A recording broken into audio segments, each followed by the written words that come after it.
Welcome back to the podcast. Today, we are going to take a journey into the mechanics of power. And I don't mean the superficial power of who wins an election, or what CEO is currently gracing the cover of a magazine. I am talking about the invisible, subterranean forces that dictate the rise and fall of human civilizations, and on a micro level. The hidden psychological levers that determine who controls the room, who controls the relationship, and ultimately, who controls your life. We are going to look at power through a dual lens today. First, we will zoom all the way out to the macro level, looking at a paradigm-shifting framework from the seminal book The Sovereign Individual by James Dale Davidson and Lord William Rees-Mogg. Then, we are going to zoom all the way into the micro level, into the dark arts of interpersonal dynamics, drawing on the timeless, unsentimental wisdom of Robert Greene.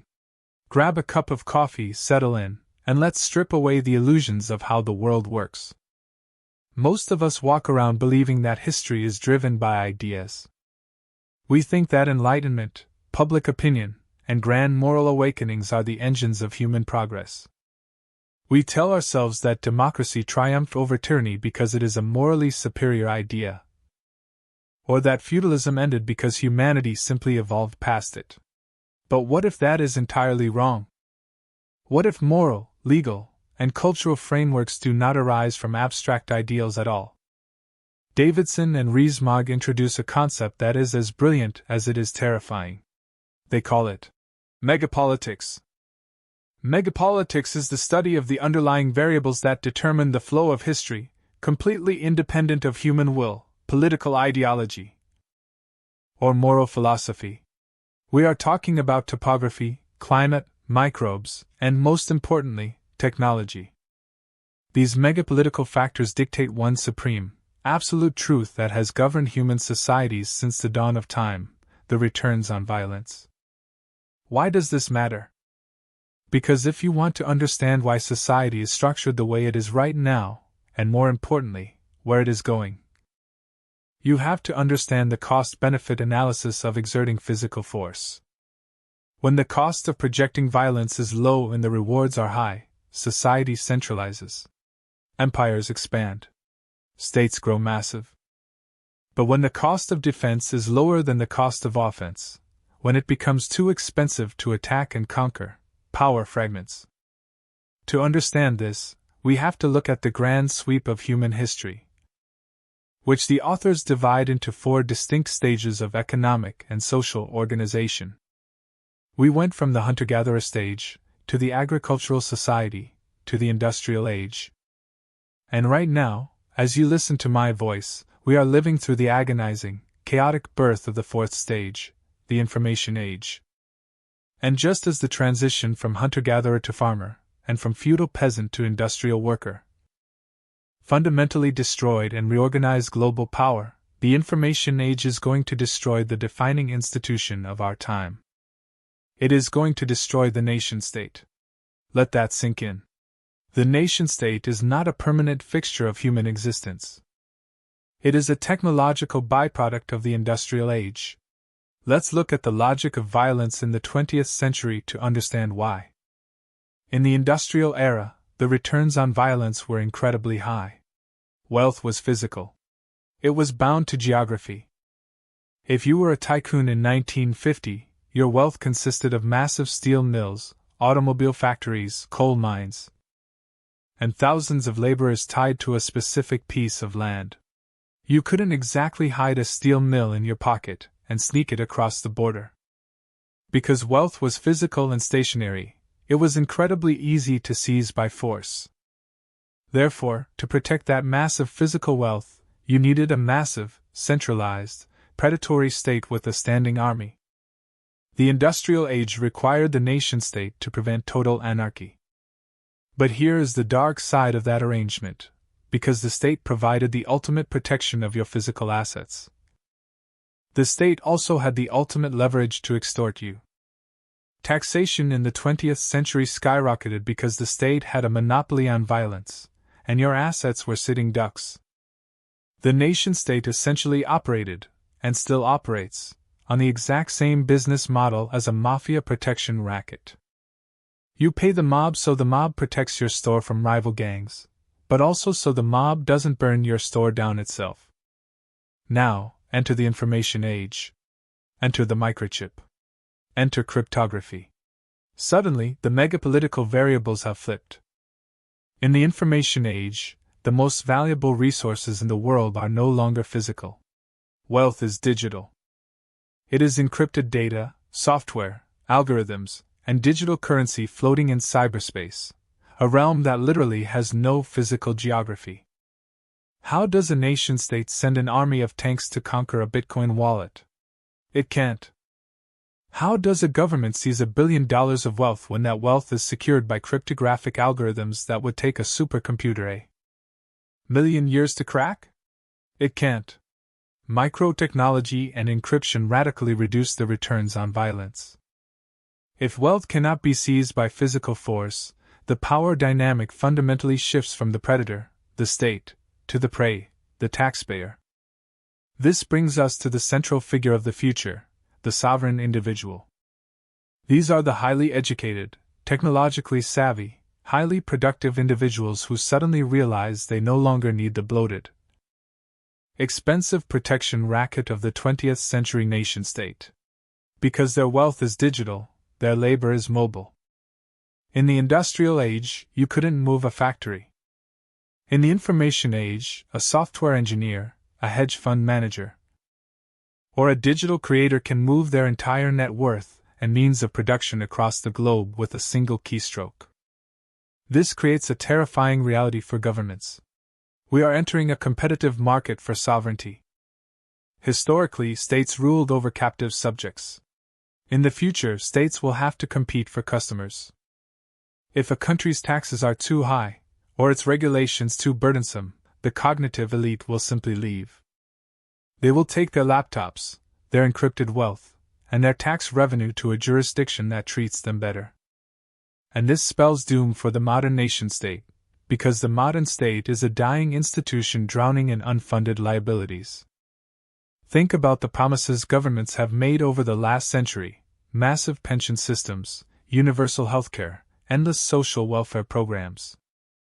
These promises were made on the assumption that the tax base was physically trapped and could be squeezed forever. But what happens when the top 20% of earners, the people who pay the vast majority of the taxes, simply opt out? What happens when they become mobile? The system collapses. If this sounds like science fiction, or an unprecedented anomaly, I want you to look back at history. We have been here before. Davidson and Rees-Mogg draw a magnificent parallel between the transition we are experiencing right now and the transition that occurred at the end of the 15th century. Go back to the year 1490. What was the most powerful, centralized institution in the Western world? It was the medieval church. The church had an absolute monopoly on the most important commodity of the era: information, and by extension, truth. They controlled the Bible, they controlled salvation, and they controlled the kings. But the authors make a fascinating point: the collapse of the church's monopoly wasn't just a religious failure, it was a business model failure. The church sold protection for the soul. They sold indulgences. It was a highly profitable enterprise. But then, a megapolitical shift happened. A piece of technology was invented that changed the world forever: the printing press. The printing press broke the church's monopoly on information. Suddenly, the Bible could be printed in local languages. People didn't need the centralized bureaucracy of the church to access the divine. The technological cost of information plummeted, and as a result, the church fragmented, leading to the Protestant Reformation and centuries of upheaval. The microchip is the printing press of our time. Just as the printing press broke the church's monopoly on information, the microchip and the internet have broken the state's monopoly on information, education, and most crucially, money. But let's go even deeper into the historical parallels, because technology doesn't just change information, it changes the literal mechanics of war. Let's talk about a tiny, seemingly insignificant invention that completely altered the fabric of human civilization: the stirrup. Before the invention of the stirrup, fighting on horseback was incredibly difficult. You couldn't swing a heavy sword or brace for a lance impact without falling off the horse.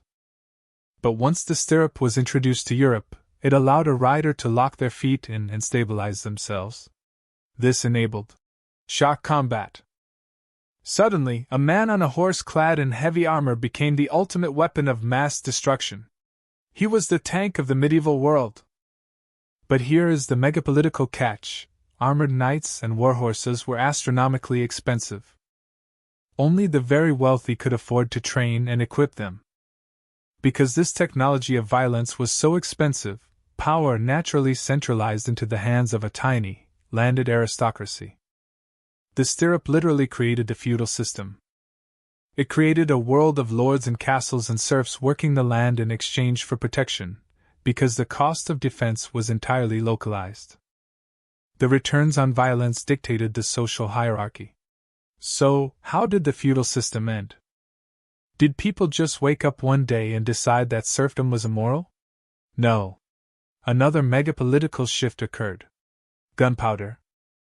When gunpowder and the longbow were introduced, the logic of violence flipped again. A peasant with a few weeks of training and a musket could shoot a heavy lead ball right through the armor of an aristocratic knight who had trained his entire life. Gunpowder made the knight obsolete. Furthermore, cannons made the feudal castle obsolete. You could no longer hide behind thick stone walls. Artillery would pound them to dust.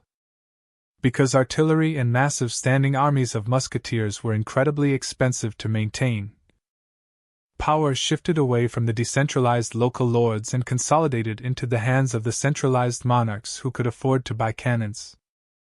Gunpowder ended feudalism and gave birth to the centralized nation-state. Now bring that all the way back to today. Cybertechnology is the gunpowder of the information age. Just as gunpowder made the heavy, slow-moving castle obsolete, cybertechnology and encrypted digital networks are making the heavy, slow-moving apparatus of the nation-state obsolete. The state can no longer protect you from cyber attacks, economic inflation, or biological viruses. Yet it demands a higher and higher price for its failing protection. We are witnessing the death of one era and the traumatic birth of another. We are witnessing a revolution of power. But here is where we must pivot. It is one thing to understand the grand, sweeping megapolitical forces that dictate the rise and fall of empires. It is entirely another thing to survive your actual, day-to-day life. Because power operates on a fractal level. As above, so below. The same brutal, unsentimental logic of leverage and vulnerability that governs the clash of nation-states also governs the boardroom, the dinner table, and your personal relationships. If you are going to be a sovereign individual in the information age, you cannot just master cryptography and offshore banking. You must master human nature. And for that, we turn to the micromechanics of power, specifically Laws 10, 11, and 12 from Robert Greene's masterpiece, The 48 Laws of Power. Let's start with Law 10, which is perhaps the most chillingly accurate observation of human psychology ever written. Infection. Avoid the unhappy and the unlucky. We like to think of emotions as internal experiences, but Greene argues that emotional states are as infectious as biological diseases. You can literally die from someone else's misery.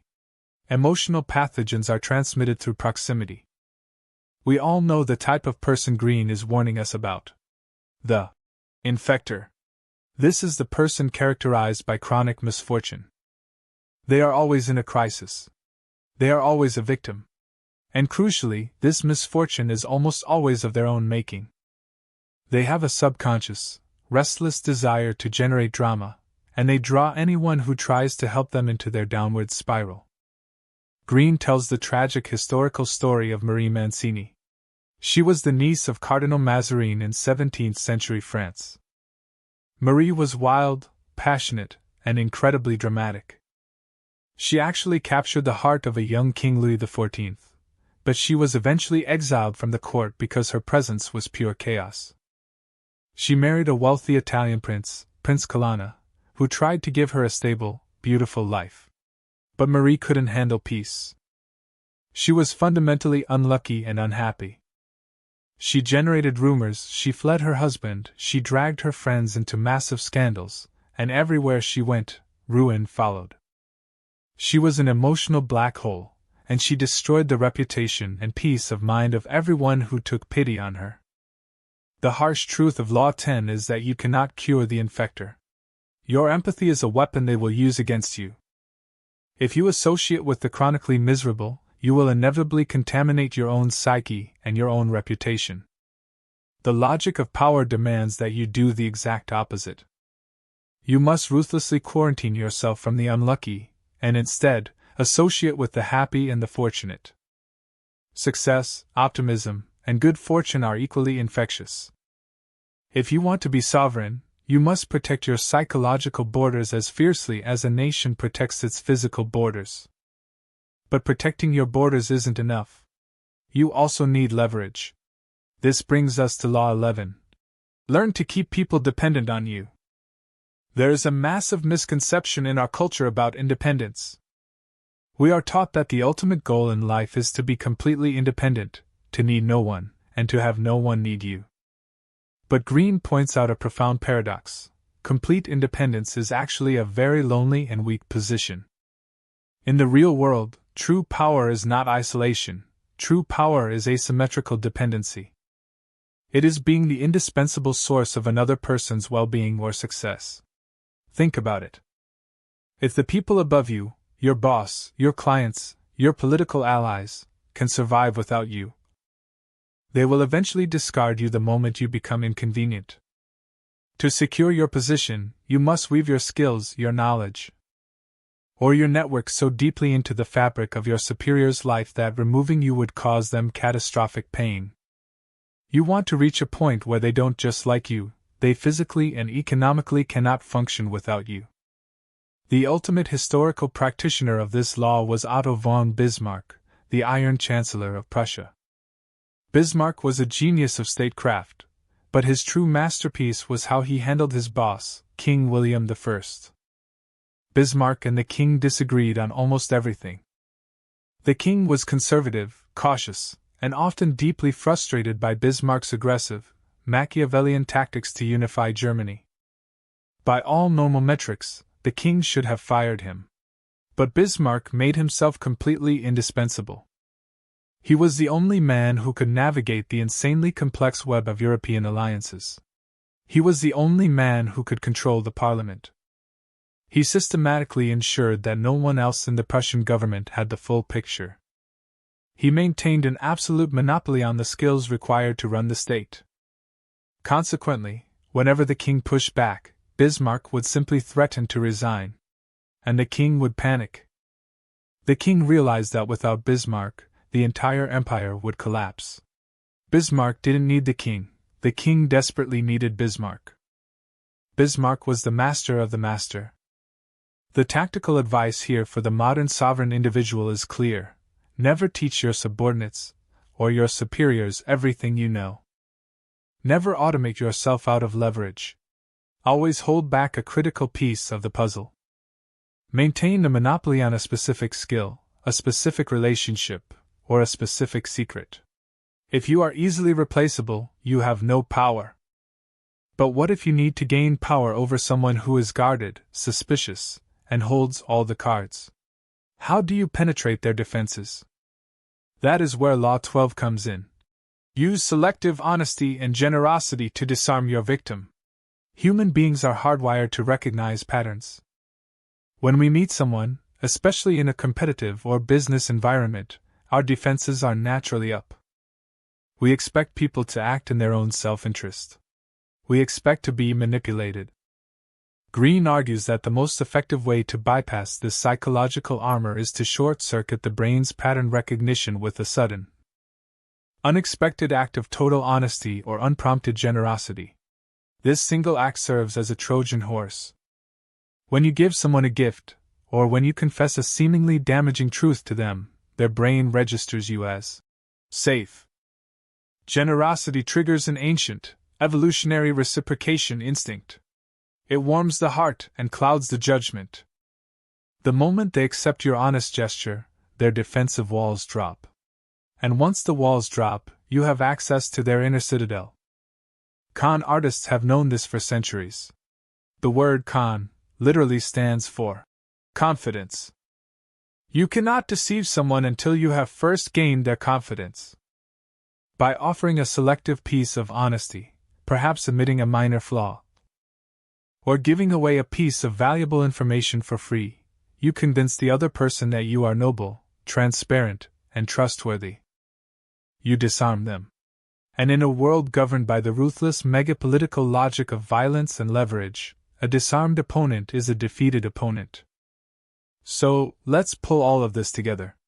Look at the immense canvas we've just painted. On the macro level, the world is shifting beneath our feet. The megapolitical variables of technology and violence have fundamentally altered the trajectory of human civilization. The microchip and cryptography are doing to the modern nation-state what gunpowder did to the feudal knight, and what the printing press did to the medieval church. The era of mass centralized power, of total war, and of inescapable taxation is fracturing. We are entering the information age, the era of the sovereign individual, where wealth is mobile, borders are porous, and governments must compete for the cognitive elite. But as you step into this brave new world, as you build your decentralized wealth and secure your digital sovereignty, you cannot forget the micro level. You cannot forget the primal, unchanging laws of human nature. You can have all your assets secured in cold storage on the blockchain, but if you allow emotional vampires to infect your psychology, you will fail. If you do not make yourself indispensable to the networks you operate in, you will be discarded. And if you do not understand how to use selective honesty and generosity to navigate the guarded, suspicious minds of your competitors, you will be outmaneuvered. True sovereignty isn't just about escaping the matrix of the nation-state. It is about mastering the mechanics of power in every single room you walk into. It is about understanding the cold, megapolitical calculus of the globe, and the warm, beating, irrational psychology of the human heart. Think about these forces. Study these laws. The transition to the information age will not be peaceful, and it will not be fair. The people who cling to the old industrial models of power, both politically and personally, are going to be swept away by the tide of history. But for those who understand the logic of violence, for those who see the historical parallels, and for those who ruthlessly apply the laws of human nature, the future belongs to you. Thank you for listening. Until next time, stay sovereign and watch your 6.